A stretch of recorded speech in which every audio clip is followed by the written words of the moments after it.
Ireland. Neither the Prime Minister nor the Foreign Minister will confirm the prisoner swap, but the ABC has uncovered clues suggesting an Australian plane was used to transport the terrorists from Bangkok to Iran in exchange for Dr Moore Gilbert. Here's Andrew Probyn. Freedom after more than 800 days in prison. Kylie Moore Gilbert's ordeal in Iran over, but not before a forced statement in Farsi. I came to Iran 2 years and 3 months ago. I visited a few Arab countries and a Zionist regime. Zionist regime being Iran's disparaging name for Israel, Tehran's mortal enemy. She is an extraordinarily intelligent, strong and courageous woman. Dr Moore Gilbert, a Middle East specialist, was sentenced to 10 years imprisonment for espionage, charges she strenuously denied. Her freedom achieved through a prisoner swap, with 3 Iranians involved in a Bangkok assassination plot targeting Israeli diplomats, one of whom lost his legs when his bomb detonated. The Australian government doesn't acknowledge or confirm any such arrangements. Kylie Moore Gilbert has thanked the Australian government for securing her release. In a statement, she said despite being subjected to injustices, I came to Iran as a friend and with friendly intentions, and depart Iran with those same sentiments, not only still intact, but strengthened. Details of her extraction are closely guarded, but the ABC understands this private plane, previously used for special government missions, left Canberra early Monday, stopping in Bangkok before flying to Tehran. The Airbus 319 then flew to Doha, spending a day there before returning to Bangkok and then back to Tehran for the prisoner swap on Wednesday, flying out 90 minutes later back to Doha. Iranian footage suggests the Australian plane was used to transport the Iranian terrorists before collecting Dr Moore Gilbert. I'm not going to comment on diplomatic discussions with other governments. To release Kylie Moore Gilbert, Australia received generous help from allies like Thailand. But giving in to Iran's hostage diplomacy sets a worrying precedent when the citizen of one country can be used as leverage over another nation. Then again, as one senior government figure told the ABC, what was the alternative? Andrew Probyn, ABC News, Canberra. Well, Thai police have summoned 7 leaders of an anti-government protest movement to face charges of insulting the monarchy. For weeks, demonstrators have taken to the streets demanding reforms aimed at curbing the king's powers. Matters regarding the royal family are highly sensitive in Thailand. Criticism can prompt authorities to invoke the controversial Lese Majesté laws. And a Southeast Asia correspondent, Zoe Ford, reports those convicted could face up to 15 years in jail. Last week, Thailand's Prime Minister Prayut Chan-o-cha said that because the student-led demonstrations in Bangkok were not de-escalating, he asked police to enforce all laws against protesters who would violate the law. It was seen as a hint that for the first time since these anti-government and anti-monarchy protests began a few months ago, that Thailand's Lese Majesté laws, which relate to insulting the royal family, might be applied for the first time. Now police have followed through. They've summoned 7 leaders of the movement to face charges of insulting the monarchy, and the maximum penalty if these 7 leaders are found guilty is 15 years behind bars. The student-led protest movement began back in July with the first demand calling for Prime Minister Prayut Chan-o-cha, who is military-backed and came to power in the 2014 coup, to stand down. The second demand was for the constitution to be rewritten to give less power to the monarchy and the military. Then in August, protesters shocked the nation by adding monarchy reform to their list of demands. Speaking out against the monarchy has long been taboo in Thailand. These charges come on the day just ahead of protests later this afternoon to demand that the king give up control of his royal assets. There has been some reaction from the 7 leaders who have been summoned with these charges. Protest leader Penguin says the ceiling has now been broken. Nothing can contain us anymore. This will expose the brutality of the Thai feudal system to the world. Prime Minister Prayut Chan-o-cha has said that he has been trying in earnest, and his government has been trying in earnest to find a peaceful solution to this anti-government movement and the calls and demands they have been making within legal frameworks, but without success. Well, the football world is paying tribute to one of the game's greatest, Argentina's Diego Maradona, who died at the age of 60 from a heart attack. Maradona dazzled the world with his sublime skills, winning a World Cup in 1986. But as national sport reporter David Mark explains, he also led a life that was never far from controversy. He was arguably the greatest ever. Unbelievable! Unquestionably a genius. Undoubtedly flawed. The devil and angel of Maradona's footballing character were on display during one memorable World Cup quarter-final against England in 1986. First came the infamous Hand of God goal. And it was a handball, no question about that. It's not cheating. Then, just 4 minutes later, came this moment of sheer brilliance as he scored what became known as the goal of the century.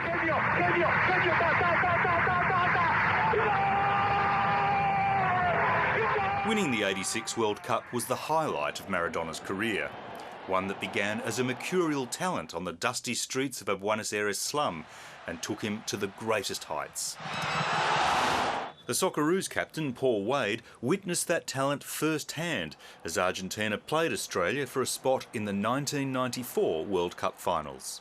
And I remember looking out of the corner of my eye and going, wow, you are only small. You look massive to me. And he was given the job of marking the famous number 10. He didn't move very far, but when he did move, it was lightning. And he could move the ball in any direction he wanted. Australia drew 1-1 with Argentina in that match, but lost the return leg in Buenos Aires as Maradona's team scraped into the 1994 World Cup. That tournament ended in infamy for Maradona when he was kicked out of the competition for failing a drugs test. Excess was as much a part of his life as his footballing genius. But without the game, his weight ballooned as his addictions, cocaine, alcohol and food took over. As news of his death spread, fans flocked to his house in Argentina, where he's revered. For me, Argentine soccer has just died. There is nothing left. I never thought in my lifetime that I would see anyone come remotely close to Diego in terms of ability with a football. The two men he's most often compared to paid glowing tributes. Brazil's Pelé wrote, "I've lost a great friend and the world has lost a legend." While Argentina's current superstar, Lionel Messi, tweeted, "He is gone, but he's not left us because Diego is eternal." Diego Maradona, dead at just 60, but with a legacy like no other. President-elect Joe Biden has introduced key members of his team at an event in Delaware declaring America is back.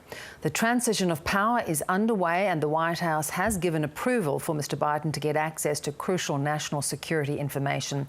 And Donald Trump came as close as he has to a concession, saying he would leave the White House if the Electoral College confirms Joe Biden has won. North America correspondent David Lipson.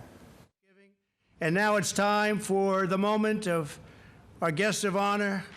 The White House diary is suddenly clear and Donald Trump has presidential pardons on his mind.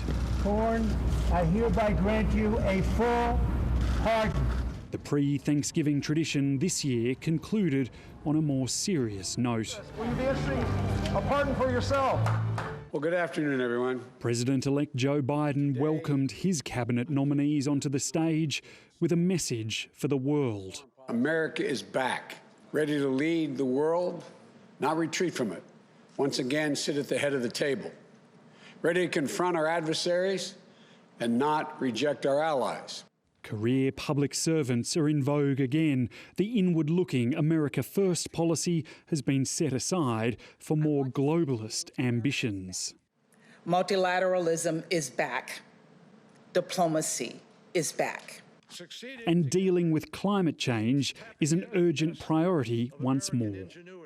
All nations must raise ambition together, or we will all fail together.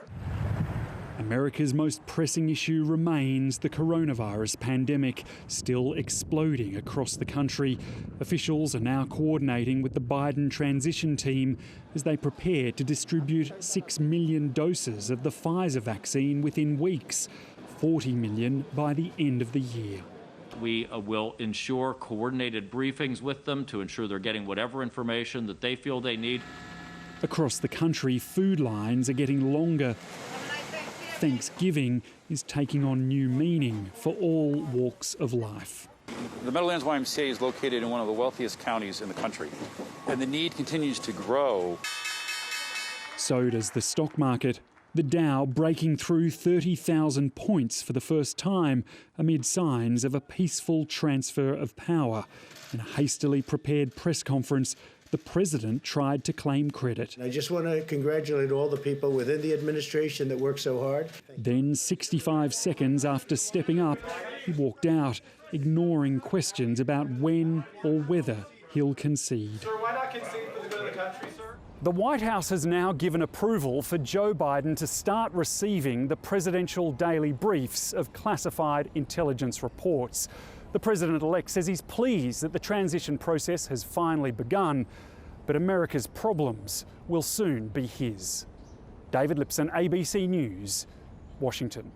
A coronavirus vaccine developed by Oxford University has become the third new weapon in the fight against the global pandemic. But there are questions about its effectiveness after several scientists raised doubts about the robustness of trial results that showed the shot was 90% effective. If it is approved by regulators, nearly 4 million doses will be delivered to Australia early next year, with a deal in place for the manufacture of 30 million more over the next 12 months. Here's our Europe correspondent, Samantha Hawley. The science is catching up with the virus. At the start of the month, there was no vaccine. Now there are 3. We should be able to inoculate, I believe, on the evidence I'm seeing, the vast majority of the people who need the most protection by Easter. News that the Oxford University AstraZeneca vaccine is between 70 and 90% effective brought a new dose of optimism. Unlike the 95% effective Pfizer and Moderna vaccines, the Oxford jab is easy to handle. It simply needs refrigerating, not freezing. It's as successful as the seasonal flu jab, and it's cheap. I can definitely see a future beyond the pandemic. I think that we will be able to roll out vaccines in the first half of next year and have a big impact here in the UK. But for humanity, we have to be able to distribute all around the world, and that's going to take a bit longer. It still needs regulatory approval. In the meantime, the Brits have been passed other lifelines. Under a new 3-tiered system of restrictions to start next week, spectators will be allowed back to sport in low infection areas. There'll be tougher rules in hotspots, but there'll likely be a short Christmas reprieve to allow families to gather. We all want some kind of Christmas. We need it. We certainly feel we deserve it. The daily infection rate in the UK is still up at around 20,000. So the government's determination to spread Christmas cheer does come with risks. And scientists are warning people not to let their guard down amid the vaccine euphoria, because there are many cold months between now and Easter. COVID-19 injections could begin as early as next month. Samantha Hawley, ABC News, London. Hong Kong's most prominent activist Joshua Wong is facing up to 5 years in jail in another sign China is moving rapidly to quash opposition voices. He and 2 fellow campaigners pleaded guilty to unlawful assembly during last year's protests. Our China correspondent Bill Birtles with the story. 3 activists, 3 charges, 3 guilty pleas. Joshua Wong, Agnes Chow and Ivan Lam walked into court today as Hong Kong's political chill set in. Neither prison bars, nor election bans, nor any other arbitrary power will stop us from activism. What we are doing now is to explain the value of freedom to the world. 7 years ago, the trio were making magazine covers as a youthful force for the future. But Hong Kong is very different now. The 3 are accused of organising and attending one of the many protests last year outside police headquarters, which police didn't authorise. Joshua Wong pleaded guilty to 2 of the 3 charges, yelling, "Everyone hang in there, come on," as a judge decided to keep the 3 behind bars ahead of sentencing next month. We will continue to fight for freedom, and now is not the time for us to kowtow to Beijing and to surrender. Thank you. It's Joshua Wong's fourth stint behind bars. For others, it's a first taste of prison. I could be in jail for the first time in my life today or in the near future. Of course, I do feel anxious. Hong Kong's political transformation is rapidly accelerating. Activists jailed, journalists charged, politicians disqualified. Last week, the entire elected opposition resigned when China's government changed the law so it could force out elected representatives it deemed unpatriotic. And yet there's still cautious defiance. This group of relatives gathered to call on China to release another 12 activists who were caught trying to flee Hong Kong by boat. They're now detained just across the water on the mainland. Letters supposedly written by the detainees say conditions are good and they don't need outside lawyers, a claim few believe is genuine. Bill Birtles, ABC News. Support groups have welcomed the Duchess of Sussex's raw and honest account of miscarriage, saying it will help women around the world. Meghan Markle has written a piece for the New York Times detailing how she lost a baby in July.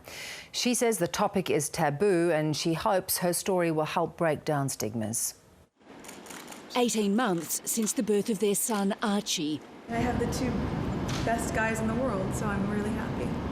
And 2.5 years since their fairy tale wedding, Meghan Markle and Prince Harry had hoped to expand their family. We now know at their home in California, they were left devastated when the Duchess of Sussex suffered a miscarriage. In a deeply personal account in the New York Times, Meghan describes how one morning in July she felt a sharp cramp. I knew, she says, as I clutched my firstborn child, that I was losing my second. The Duchess writes of an almost unbearable grief. Yet, she goes on, despite the staggering commonality of this pain, the conversation remains taboo, perpetuating a cycle of solitary mourning. I think Meghan's decision to speak out about this will really resonate with people all over the world. You know, there are so many families who've experienced this, and having someone with her profile recognise the pain and the suffering will mean a lot to people, I think. In the article, she also points to an interview last year in which she's asked if she's okay. Thank you for asking, because not many people have asked if I'm okay, but it's a very real thing. She urges people to ask others if they're okay in a year plagued by loss and pain for everyone. Since marrying Prince Harry, Meghan Markle has made it clear she wants to be a voice for all women. And support groups have welcomed her words, saying they send a powerful message and will help break down the taboo around miscarriage. The people that we talk to, they find it helpful. You know, they feel less alone. It spreads the message that this can happen to anybody. She's not the only royal to suffer a miscarriage, but she's the first to write about it. Buckingham Palace says it won't comment about a deeply personal issue. Samantha Hawley, ABC News, London. Well, with Donald Trump exiting the White House, the management of the pandemic in the US will pass to President-elect Joe Biden. Infections are now averaging more than 170,000 a day, casting a dark shadow over Christmas for far too many Americans. Our chief foreign correspondent, Philip Williams, reports. From a distance, it looks like snow. But in this Washington park, there's a flag for every single American killed by COVID. And each day, nearly 2,000 are added. Some write the names of their lost loved ones on the little flags. We're in a very, very difficult situation. Just look at the numbers, look at the facts. They're staring us right in the face. This is an incredibly powerful representation of the damage that's been done by the virus to this country. And I wish those Americans that don't believe in the virus could come and see this. But it is real, it's very real, and it's going out of control yet again. In my 13 years of being a nurse, I've never experienced something that's been so difficult day after day, shift after shift. It's full of despair. Salt Lake City is renowned for its spectacular setting, but the Utah capital is also battling one of the nation's fastest growing outbreaks of coronavirus that threatens to swamp already overloaded hospitals. Almost 400 people have died in this city alone, 800 in the state, and there are between 3,000 and 4,000 new cases every day. It's a scramble, and it feels like we're, in some sort of a game, and it's overtime, and we're all exhausted, but we have to keep going because there's nobody else to come in and fill in. As an intensive care nurse, Alicia Barker knows not all her patients will make it, but this COVID tsunami adds a cruelty at the very end of life. I've held the iPad up for family members to, so that they could FaceTime and watch their loved one as they're passing away. I've had a papper on, and I've been, not able to touch my face or wipe my tears or wipe my nose. And it's not just COVID patients that are dying. With ICU beds full because of the virus, it's meant people with other medical emergencies have missed out on life-saving treatment. We have had instances where people were having a heart attack and they weren't able to get care in as timely manner as possible, and likely have to live with some consequences of that.